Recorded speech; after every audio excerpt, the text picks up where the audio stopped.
नमस्कार मित्रांनो, संपूर्ण महाराष्ट्रातल्या तमाम हिंदू बांधवांना, हिंदू भगिनींना, महाराष्ट्रातले तमाम माझी जनता भाषण बघते, तमाम लोक भाषण बघते, ते बुजुर्ग लोकही संपूर्ण महाराष्ट्रातल्या तरुणांसाठी, युवा पिढींसाठी महाराष्ट्रात एवढा भ्रष्टाचार होतो, एवढा अत्याचार होतो, येणाऱ्या काळासाठी, येणाऱ्या पिढीसाठी, येणाऱ्या भविष्यासाठी महाराष्ट्रात एवढं भ्रष्टाचार आहे, एवढं हुकुमशाही चालली महाराष्ट्रात. तरुणांनी आता तर इतिहास आठवा, तुमचा आता तर रक्त सळसळ करा. एक सामान्य कार्यकर्ता चांगदेव जाधव जनतांसाठी लढतो, भाषणं करतो. हे कशा पाय भाषणं करतोय मी, कशा पाय तुमच्या तरुणाचं, तुमच्या रूपाने, तुमच्या आशीर्वादाने, तुमच्या हिंदुत्वाच्या आशीर्वादाने मी लढतो, एवढी भाषणं करतो, एवढं ढिकल एवढी भाषणं करतो, तुमच्या लोकांपर्यंत मी संदेश पोचवतो. कमेंटमेंट तुम्ही करता, तुम्ही फॉलोअर्स करता मला, ती नाही. पण महाराष्ट्रातल्या येणाऱ्या काळासाठी, येणाऱ्या भविष्यासाठी तरुणांना 15वी शिकले, हे शिकले, मुलांना नोकऱ्या लागत नाही, त्या बेरोजगार तरुण फिरायला लागले, ते आपली बाहेरले आपले येऊन कमवून घेऊन चालले, ते आपल्या तरुणाला बेरोजगार आपले तरुण फिरायला लागले, ते त्यांना नोकऱ्या लागत नाही, त्या ही लागत नाही. म्हणून आम्ही एक सामान्य कार्यकर्ता पेटून उठलो. जनतांवरनी भ्रष्टाचार होतो, गोरगरिबावरनी, ह्यांच्यावरनी हत्या होतं, त्यांच्यावरनी अन्याय होतो. समाजकार्यासाठी आम्ही एवढं लढतो. आणि तरुणांसाठी संपूर्ण महाराष्ट्रातल्या कान्या कोपऱ्यात माझी युवा पिढी, तरुण पिढी, बुजुर्ग पिढी, माझ्या आया बहिणी संपूर्ण भाषण ऐकते. ते आजकाल तुम्ही तरुणांनी मला सपोर्ट केला, तुमच्या लोकांनी मला संदेश केला, तुम्ही लोकांनी मला ताकद दिली, लढा, तुम्ही म्हणले आम्ही आहे पाठीशी, लढा तुम्ही, निश्चितपणे आम्ही लढू शकतो. महाराष्ट्रात आता नगरपालिकेचं इलेक्शन आलं एक 2 महिन्यानं. त्या इलेक्शनच्या टायमाला तुम्ही कोणाला सपोर्ट करता, एखाद्या सामान्य माणसाला सपोर्ट करा, सामान्य माणूस निवडून आणा, जनतांची मदत होईल, सपोर्ट होईल, कोणाची कामं राहिलेली, नड अडचणी, सुखदुःखात सामील होईल, तीच खरा तुमचा नगरसेवक म्हणून, ते असं नेतच चिवडा कॅन्डिडेट म्हणून. आता युवा पिढीला तर एक चान्स भेटायला पाहिजे नगरपालिकेच्या इलेक्शन, आमच्यासारख्या तरुण पिढीला, यंगस्टार पिढीला एक चान्स भेटायला पाहिजे नगरपालिकेच्या इलेक्शनला. पण हे म्हणतोय महाराष्ट्रात कोण करायचं, हे काय करायचं. आम्ही एक सामान्य कार्यकर्ता, सामान्य कार्यकर्त्याचा आवाज कोण बंद करू शकत नाही, करते ते बंद. आवाज लय म्हणजे फॉर्मला आलं, लय ह्याला आलं, आवाज बंद करू शकत. पण आम्ही भेट नाही आम्ही कोणाला, निश्चितपणे आम्ही जनतांसाठी लढतो, जनतांसाठी भाषणं करतो, दिग्गज हे घेतो. प्रत्येक ठिकाणी मी फिरलो, प्रत्येक ठिकाणी हे केलं. पोलीस प्रशासन हे सगळं हे कसं आहे तुम्हाला सांगतो. जे आहे ते, जे पॉवर आहे त्याची सत्ता आहे, जे पॉवर आहे त्याची सत्ता, हे तुम्हाला सांगतो.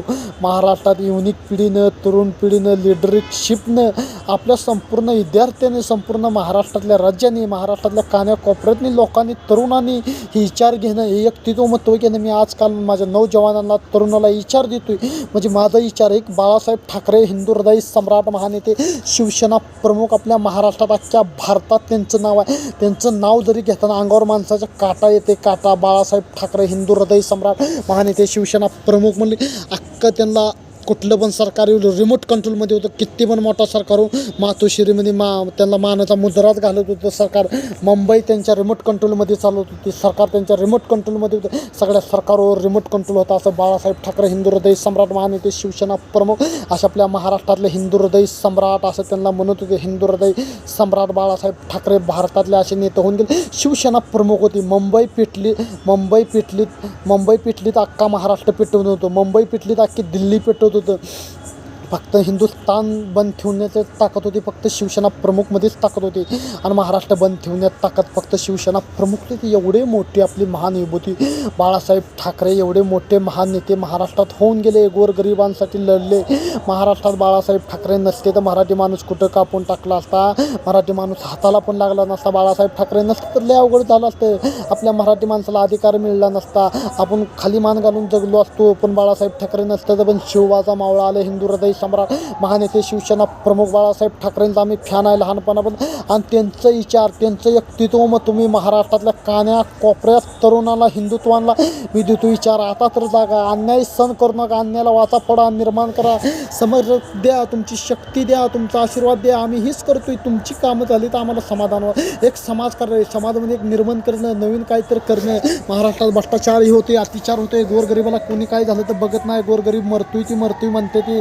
पण ही असं नको म्हणतो. येणाऱ्या काळासाठी, येणाऱ्या भविष्यासाठी आता तर लागा तुम्ही लाईक करा, तुम्ही आता तर कमेंट करा, सगळ्या दोस्तांनी, तमाम जनतेमध्ये, तमाम हिंदुत्वामध्ये, संपूर्ण महाराष्ट्रात शेअर करा. मी कोणाला घाबरत नाही, मी निश्चितपणे लढतोय.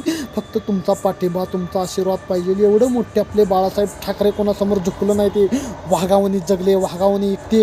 त्यांना चांगले बघितलं तर चांगले नेते बघितले थरथर घाबरत होते, मातोश्रीवर. असे महानेते, शिवसेना प्रमुख बाळासाहेब ठाकरे कोणाला भेटता गेलं गेले नाही, ते कोणाला काही गेले नाही. त्यांच्या मातोश्री सेलिब्रिटी बॉलिवूड तक हॉलिवूड तक पंतप्रधान तक सगळी त्यांना भेटा येत होते. बाळासाहेब ठाकरे असे शिवबाचे छावा होते, महाराष्ट्रातले मराठी माणसांचे आवाज उठवणारे होते. आणि हिंदू हृदय सम्राट धर्मरक्षक मराठी मानाचं चिरोमणी त्यांना उगं म्हणत होते. बाळासाहेब ठाकरेचं अजून नाव काढलं तर अंगावर काटायचं. ते आम्ही बाळासाहेब ठाकरेचं तीच विचार देतो हिंदुत्वाला, तीच तरुण पिढीला. आता तर जागा, आता तर ग्रॅज्युएशन या, आता तर महाराष्ट्रातली मायबाप जनता सपोर्ट करा. एखाद्या सामान्य कार्यकर्त्याला चांगले जाधवला आज तुमच्या तरुणांची सपोर्टाची गरज. मनोज जरांगे भाऊ पाटील मराठा आरक्षणच्या होता किती लढतंय, किती काय करते ते आरक्षणासाठी, किती काय हे करते ते. पण त्यांना सपोर्टिंग केलं, त्यांना हे केलं. पण आता एक सामान्य कार्यकर्त्याला सपोर्ट करा, मावळ्या शिवबाच्या मावळ्याला सपोर्ट करा म्हणते महाराष्ट्रातली जनतानं. ही काय लावलंय काय, हे काय चाललंय काय, तुमचा आशीर्वाद पाहिजे, तुमचं प्रेम असल्याशी मी काही सकाट करू, फक्त भाषणं करतो, विचार देतो, व्यक्तित्व महत्त्व देतो. ही तुमच्या हातात आहे. डेफिनेटली करायचं, कमेंटमेंट करायचं, लाईक करायचं. कसं काय तमाम जनतेमध्ये तमाम ह्याच्यापाशी मीडिया बांधवांना पण सांगतोय, सगळ्यांना सांगतोय, मी कोणाला घाबरत नाही. निश्चितपणे जनतेसाठी लढतोय, जनतेसाठी मिळलो तर चालेल, माती झाली तर चालेल. पहिल्या पण भाषणांमध्ये इकडे तिकडे आणण्यात चालला. जय हिंद, जय महाराष्ट्र. काय चुकलं तर आया बहिणीनं हिंदू बांधवांना माफ करा.